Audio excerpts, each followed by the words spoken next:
اگر ابلیس نے آدم کو گمراہ کیا تو پھر ابلیس کو کس نے گمراہ کیا؟ جب توحید خدا کی وحدانیت یا ایک ماننا ہے تو خدا کے مقابلے میں شیطان یا ابلیس دوسری طاقت کیسی؟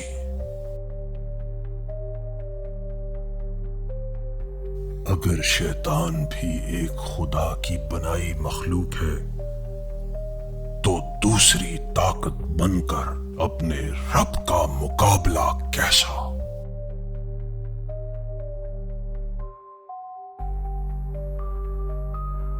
ہم سب کا شیطان ایک ہے تو خدا الگ الگ کیوں؟ ہمارے اندر شیطان تو آ سکتا ہے لیکن خدا کیوں نہیں؟ اگر اختیار اور ارادہ صرف آدم کے پاس تو ابلیس کو اختیار اور ارادہ کس نے دیا؟ ابلیس نافرمانی اور کفر کے باوجود جنت کیسے پہنچا؟ جب جنت میں ابلیس آدم کو ورغلا رہا تھا تو کیا اس وقت خدا ابلیس کی جنت میں موجودگی سے بے خبر تھا؟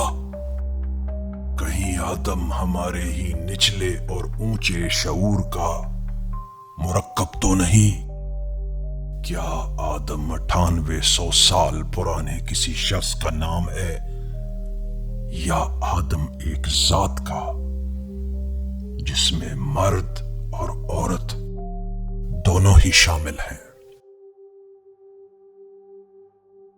اگر سب کچھ ہمارے بالغیب یا سوچوں میں موجود ہے تو پھر ہماری سوچ میں آدم کیا ہے؟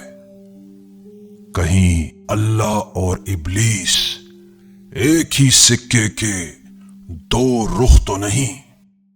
جلد آ رہا ہے آدم کی کہانی، اہل عقل کی زبانی، قرآن مجید سے۔